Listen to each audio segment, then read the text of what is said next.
Today I'm chatting with Elizabeth. Now I put a post on Facebook in our RP group saying what sort of content do you guys want to see me do? And Elizabeth commented and said, I'm into extreme sports and climbing and skiing, and I'd love to hear about how people adapt and overcome and do this sport. So I was thinking, well, why ask somebody else? I want to talk to you about it.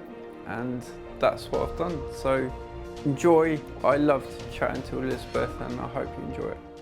Elizabeth, thank you so much for joining me. I've forgotten whereabouts in the world you are. I am down in southwest Colorado in a small town on the foothills of the San Juan Mountains. Well, I'm in Norwich. Yours sounds a bit nicer than mine. I'm going to roll straight in because I'm so excited to be talking to you today. Can you tell me a bit more about yourself? Well, me and the viewers, a bit more about yourself and what you're dealing with. My name's Elizabeth and I'm 33 years old. Um, I I guess I can tell you that I have Usher syndrome, that's retinitis pigmentosa, and hearing loss. I also have drusen of the optic nerve. So if you don't know what any of that is, probably know what RP is at this point. But RP is like you're losing your rod cells, which is the light sensitive cells, and then it kind of affects your peripheral vision at various degrees, and it's progressive. And then drusen of the optic nerve, I guess is common with people with RP.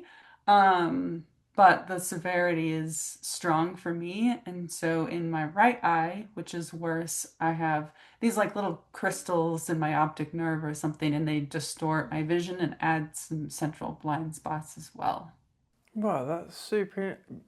So I've had RP my whole life and I'd never heard about that with the optic nerve. It's just fascinating, isn't it? How you just think that stuff is so common with things yeah, it's amazing. Yeah, I never had heard of it before, but it's fascinating. I love learning about it. It's borderline cool. Yeah, we are cool. We're very cool. Very cool. So leading on from that, what is life like for you with Usher syndrome?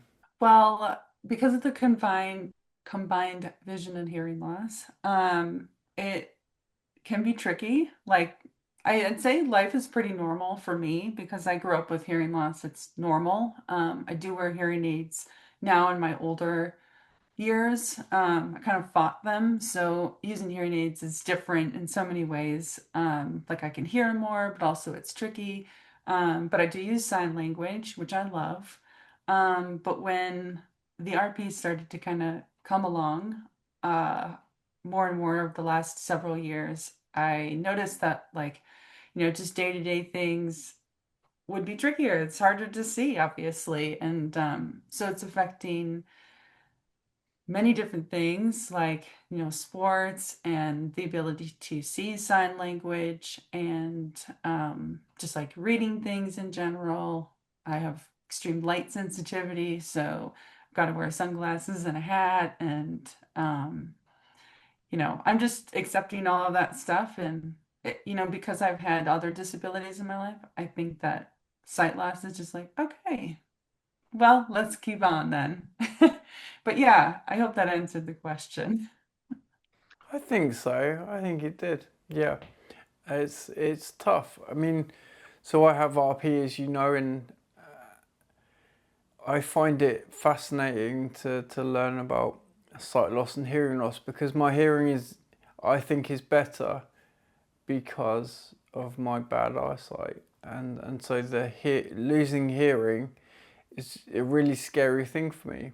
And whenever I meet people that have Usher syndrome, it always amazes me how resilient and adaptable you all are. It's amazing.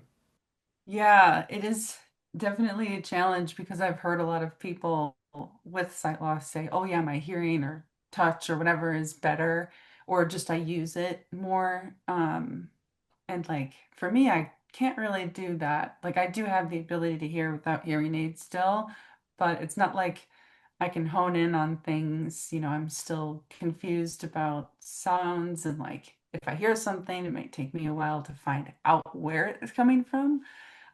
So yeah, it is very different. Um, Hard to describe, but you're using the visual cues that you have and the sound that I still can use with hearing aids and regular hearing, and yeah, just piecing the puzzle together essentially, I think is a good way of putting it. Yeah, definitely. So, Elizabeth, talk me through when you were diagnosed and how that moment impacted you. So I was diagnosed in 2024 in the summer.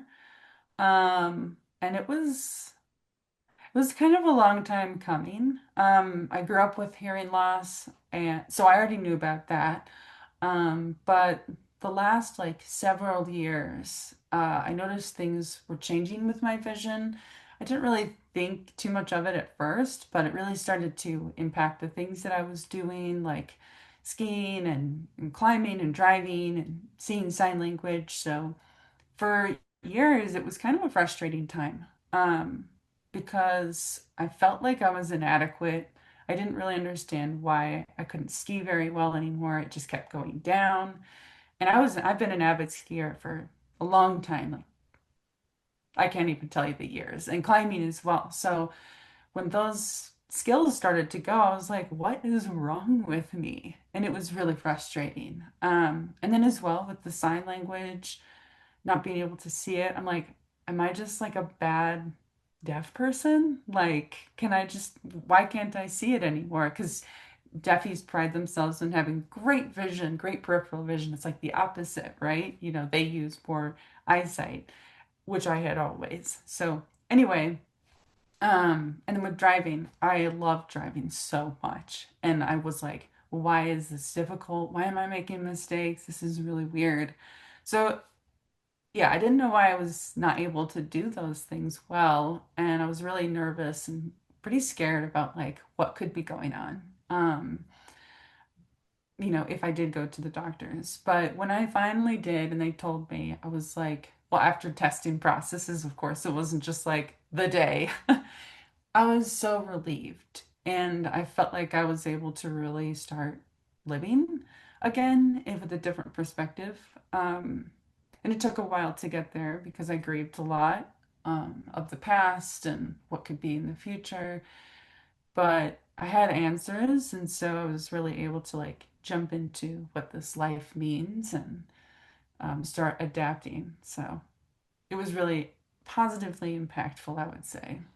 That's, it's just so amazing to hear how something so awful to so many people is actually a relief, and it just sort of gives you the answers you're looking for. Yeah, it's amazing. It resonates so much with me, definitely.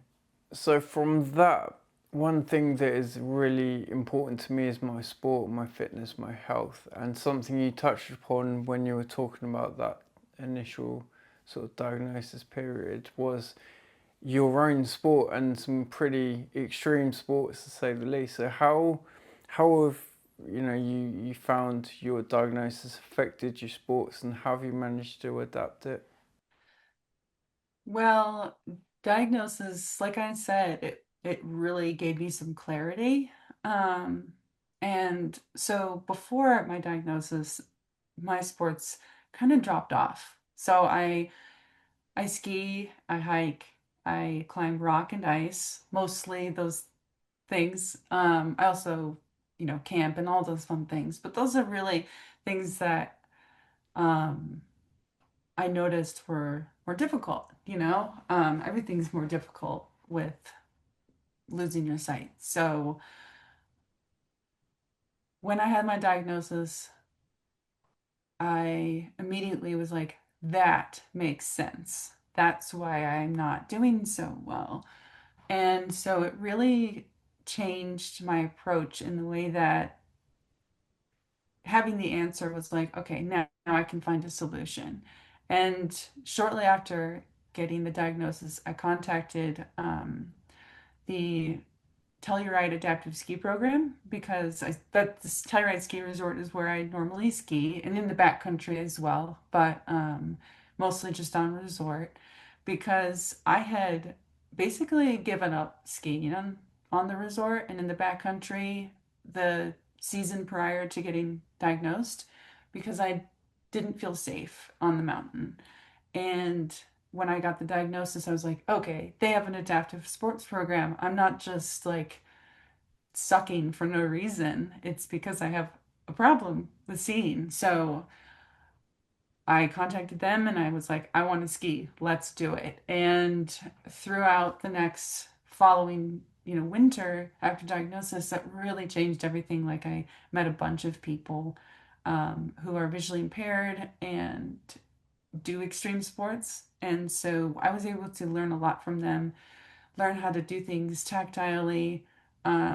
Skiing was amazing. I skied with a guide for the first time, and I went from being timid on groomer easy runs to skiing down like 35-degree couloirs with trees again. And all I needed was somebody in front of me. And really, all I needed was just a different way of approaching it. So it really made me feel like I was doing the sports at that high level that I was used to for the first time in many years. It's like a revelation. Oh, hats off. That's amazing, but terrifying. I mean, I do triathlon with a guide, so I'm tied to a man called Ant. He's a lovely man. We swim tied together, bike on my tandem, so we're sat on the same machine, and then we run tethered at the arm.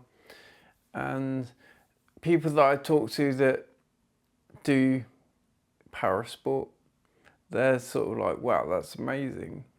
I'm just in awe of what you said, skiing that stuff, with a guide. It's nice, incredible. Like, Yeah, it requires a lot of trust, which I've learned a lot about over the last year, just really trusting the people that are guiding and really understanding like how important it is to have somebody on the same page.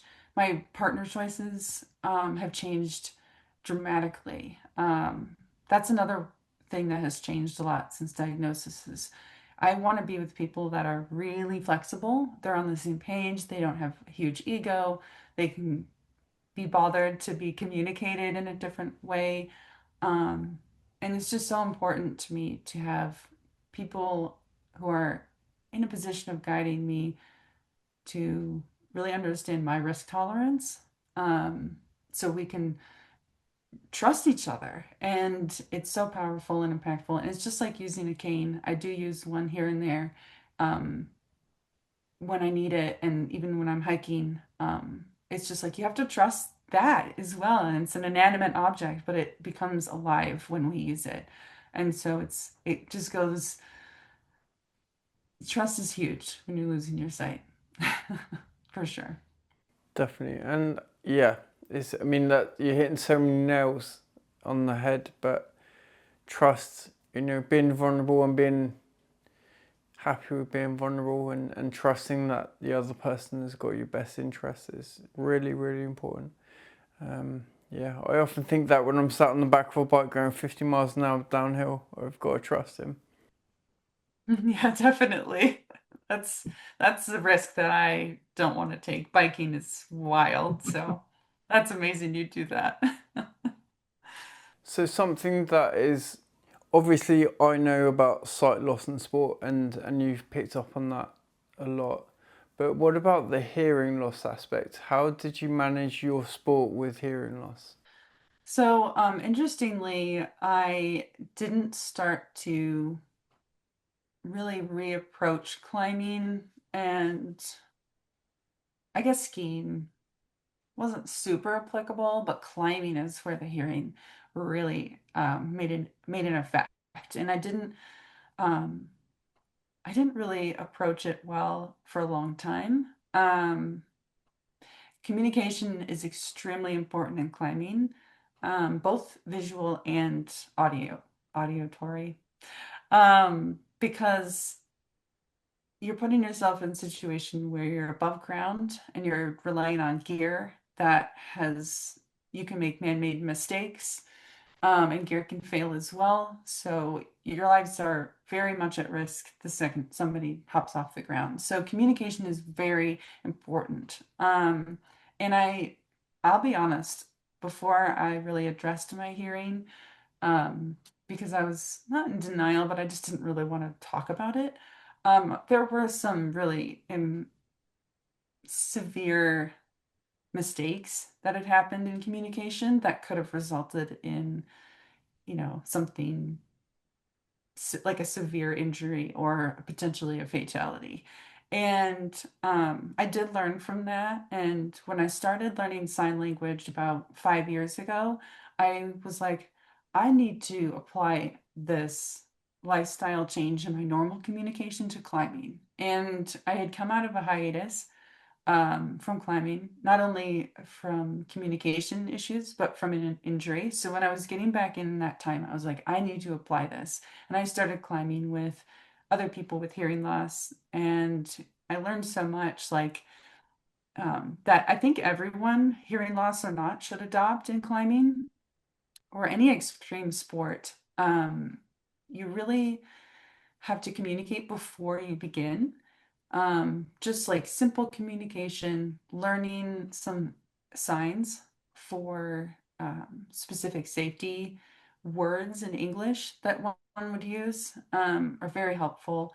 And just communicating about potential risks and other safety factors before you get off the ground, different scenarios that could pop up, is so helpful because, now I'm climbing with people that will communicate with me differently. And people comment and they say, wow, you guys are so quiet. Like you guys are so dialed in. And then, the party next to me will be yelling at each other. You can visibly like see or hear, understand that there's miscommunication going on. And it just seems more chaotic. So I think with hearing loss, like the way I learned how to communicate really made everything just flow really well and be really efficient and even more safe than before. And you can not only use signs, but you can use tactile communication techniques like rope tugs and rope flicks and things like that. So it's really it's really cool how much more safe and dialed in my climbing has gotten with losing hearing. It's pretty wild actually. Yeah, like I say, it's cool. Yeah, blows my mind. The things that can be done is, yeah, it's amazing. You were actually climbing outside, so not indoors in a safe climbing wall. Like you actually climb outside as well. Oh yeah, yeah. Jeez. I actually, well, I grew up climbing as a kid. And we did climb in the gym at my school, but we would go outside Yeah. often. And so I was introduced to the outdoor climbing scene very young. And for a long time, I was super anti-gym, Yeah. but because I just love being outside and feeling the rock and being connected in nature, it's amazing. And the climbing techniques change as well. It's completely different than gym climbing. Mm. But now in my older age, I can appreciate gym climbing. And it's great. It allows you to climb when the outdoors isn't accessible.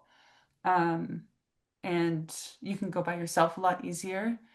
But yeah, it's a very different style and almost harder. Gym climbing is almost harder because you have to use what's there. You can't like grab a branch or, put an elbow on a ledge or use just the wall itself in different parts. Like it's very black and white. Um, and then you also, speaking about color, you have to follow the holds and stuff. And I have a hard time distinguishing color. And so I'm kind of like, well, if I want to climb this route, I have to climb the blue holds, but there's pink, purple, black, and green and yellow right next to it. So what do I grab? You know, Outdoors, you can just kind of feel around and be tactile with it. But in a gym, it's like you really need more communication. So yeah, it's like a different culture. So if you've never done some of the cool stuff that you do, What's is there a way that people can get introduced to outdoor sport and obviously the extension of that sort of extreme sports as well? Yeah, definitely. If you're into skiing, interested in trying it out, or haven't done it since your diagnosis, I would I would connect with your ski resort's adaptive program if they have one. Oftentimes they'll even have discounted passes for people with disabilities, so it's worth checking into. And you can typically hire a guide um, who will ski with you. And if you're visually impaired, you at least get one. So sometimes you get two, which is great. And it's so helpful. And those organizations typically can either offer or will put you in touch with summer programs. So if you want to go rock climbing or hiking or biking, oftentimes they'll offer something. And in the States, I believe it's just the States, Paradox Sports is kind of like a nationally known organization. So they offer events for anyone with a disability in any almost any sport, which is very cool. Um, and if you're doing it on your own, I would just, if you've already known how to do it or you just want to get into it on your own and you don't want to contact anyone just yet, I would just be really open and flexible to learning and adapting and keeping your mind open to doing things in a little bit of a different way, and finding that trust in a partner. It's so important to have a partner. Oftentimes, I think when people have something go wrong in their life, they want to just do things on their own. But it's very important to be cool with asking for help and receiving the help as well, because it can change everything and really allow you to succeed in your goals and push the limits, which is what I like to do. And I've found that help is pretty much the only way to push limits. So, yeah, that's what I would suggest. That's nice. That's cool. It's very cool. So you mentioned paradox sports, and that, I think it's really important because in the UK we have British Blind Sport who were quite instrumental to getting me to look at para triathlon. Is there another organisation that helped you, or was it just that sort of main one? Were there others involved? Was it a collaboration? Well, there are many organizations that I could talk about, but one in particular I do also want to mention is Braille Mountain Initiative. They are Canadian based. The guy who started it, he has LHON, so it's a different blinding disease. And he, his goal with Braille Mountain Initiative is to get skiers into the backcountry and skiing free without a guide.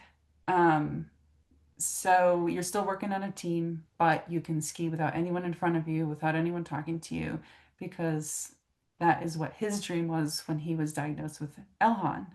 So I would say definitely check them out if you are an avid skier and you want to get into the backcountry, or you did ski the backcountry, got your diagnosis, and didn't know that backcountry skiing was possible, this is the organization for you to check out. And I did go on a trip with them in April of 2025, and it was so life-changing in so many ways. It The impact that it had from working on a team in the backcountry and feeling like an asset again was incredible. So I highly recommend contacting them. And they do summer trips as well for hiking, which I haven't done yet, but it seems awesome. So Elizabeth, final question, but if you could give a message to everybody watching right now, what would it be? Mm. I would say, oh, this is a hard one to answer. Hmm. A final message for the day. I guess I would say be being open and flexible. You know, with diagnosis, there might be ups and downs, things might change throughout the day. So just being flexible and curious to how you can go through things and make things happen. Um, Keep that fire under you as well. Like, if you want to go climb a mountain, you'll figure out a way. If you want to go ski that run, you'll figure out a way. Just being open and flexible to doing things, you know, is important. So, yeah,